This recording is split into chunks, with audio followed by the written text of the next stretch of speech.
Pessoas bonitas. Qual é a sensação de ser bonita? Você consegue me responder?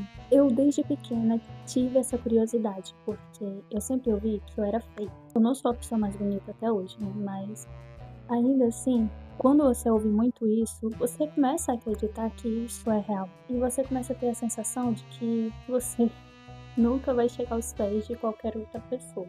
E existe aqueles que passam a vida sem conseguir sequer responder essa pergunta. Ou aqueles que, mesmo que saibam a resposta, ainda assim não conhecem a sensação, porque na verdade sentir-se bonita é realmente a resposta. Se me permite definir essa sensação em uma única palavra, eu definiria ela como contagiante. Porque quando você sabe que você é linda, você se sente linda, não existe espaço para migalhas, ou dúvidas e humilhações. Não necessariamente precisamos ter o corpo perfeito, ou o nariz perfeito, ou a bunda grande, ou sei lá, sabe? Até porque beleza é muito relativo aos olhos de quem vê. Mas na verdade, a única coisa que precisamos é ter confiança. E essa confiança não é estabelecida em outra pessoa. Na verdade, você estabelece ela em si próprio, no que você tem e no que você é. Depois disso, consequentemente, tomamos uma decisão dentro de nós. Não nos permitir ser usada ou manipulada. O amor próprio cresce instantaneamente, mas não cresce de uma única vez.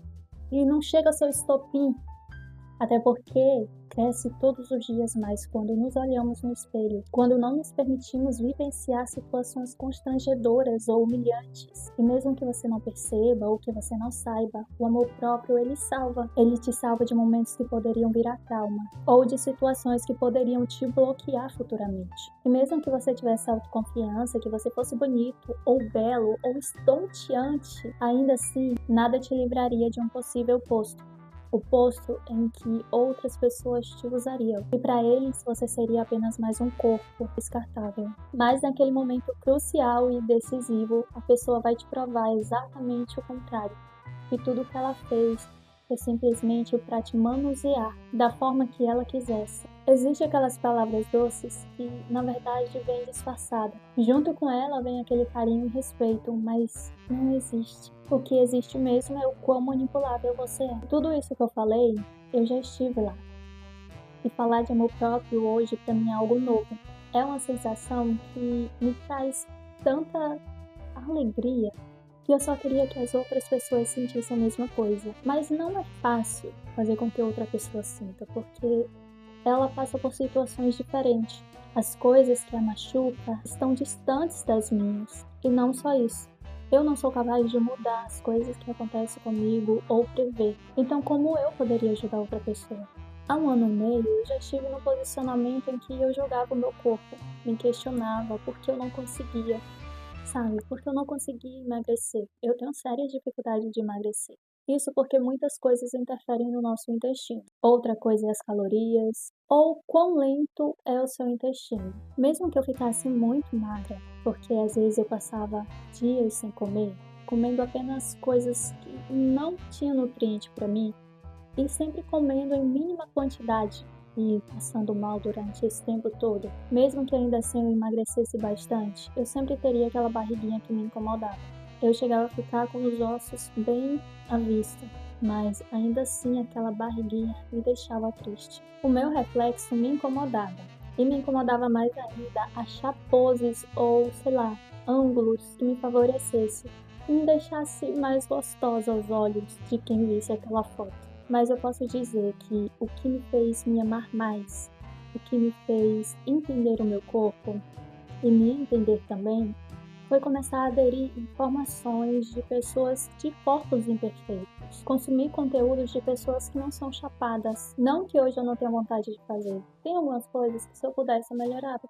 Mas eu sei que essa não é a minha realidade hoje e por isso eu sei que devo me posicionar de forma defensiva e não permitir que o desejo de um corpo perfeito seja o vilão da minha história. A verdade é que a beleza real, ela não está no corpo, mas no íntimo.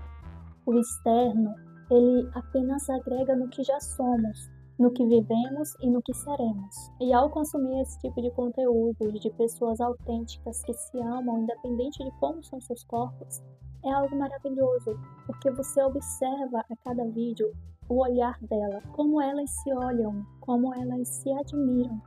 E, sendo bem sincera, isso é invejável. E eu queria muito isso. De fato, não é nada fácil. Às vezes, se olhar no espelho e tentar se amar do jeito que é, ou aceitar que às vezes eu vou precisar dar um jeitinho para que eu fique mais bonita. Mas ainda assim, é maravilhoso você acordar e não pensar, sabe, em deixar de comer, ou pensar em comer menos, ou pensar. Se você vai fazer uma dieta, faça pela saúde, sabe? Antes eu fazia mais pela questão de que eu queria por tudo emagrecer. Então já chegou dias de eu dividir um pacote de biscoito em 2 partes e eu me alimentava por 2 dias com esse pacote de biscoito, porque na minha cabeça eu achava que eu precisava apenas não comer. Quanto menos eu comesse, melhor seria. E isso acabou afetando muito a mim. Tanto que meu intestino até hoje é irregular, o que é péssimo, porque se eu não evacuar, a gente já sabe. E já chegou de passar assim, um mês inteiro e fazer 1 ou 2. E o correto não é isso. Mas isso foi o que eu acostumei o meu intestino a fazer durante tantos anos. E eu só queria compartilhar para vocês isso. Que não é fácil você se olhar e não gostar do que você vê no espelho, do seu próprio reflexo. Eu nunca fui o tipo de pessoa que julgava o corpo dos outros, independente de como fosse. Até porque o que eu levo a sério mesmo nas outras pessoas é justamente a sua essência, como me trata, como a gente conversa, como a gente é feliz por ficar junto. Então, os meus olhos, independente se uma pessoa for bonita ou feia, mas eu amar estar com essa pessoa, ela vai ser a pessoa mais linda do mundo. E isso é ótimo, tratar os outros assim é o que devemos fazer. Só que eu fazia o contrário comigo. Eu olhava pra mim, não gostava de mim. Eu sei da minha essência, sei que sou maravilhosa. Mas eu olhava pra mim e julgava o meu corpo. Eu julgava o que eu era, o que eu sofri, o que eu vivi. Julgava tudo. E eu não dava nem sequer espaço pra mim mesma me justificar. Quando eu digo justificar a mim mesma, eu quero dizer me defender. Defender que eu tenho uma genética ou que o que eu sou é simplesmente consequência do que eu já fui, sabe? Do que eu vivi, do que eu comi. Então, se você quer melhorar, melhore. Porque no futuro sempre vamos nos questionar. Mas trabalhar isso hoje é uma das melhores coisas da minha vida. Eu não acordo todo dia me sentindo bonita e eu me esforço muito para eu me sentir bonita, mas quando eu me sinto, eu me sinto. Amo isso, é uma das sensações mais embriagantes da vida. Eu nunca tive vícios, então o único vício que eu tenho mesmo é o autocuidado. É o de me amar e buscar sempre o melhor para mim. Então esse é o vídeo de hoje, eu espero muito que você tenha gostado. Eu queria muito falar sobre isso com vocês e eu só queria deixar, sabe, como alerta, porque você não se sentir bonita não é algo saudável, não é algo que deva acontecer na sua vida. Eu sei que quando a gente fica ali rolando os stories, fica mexendo em algumas coisas no celular, ou fazendo as coisas em casa, a gente nem se toca. Mas chega um momento da vida que cai aquele peso sobre a gente por a gente não se achar bonita, não se achar suficiente, não se achar digna de algo. Eu já estive assim, por isso eu quero que você pense bem. Antes de amar alguém, se ame primeiro.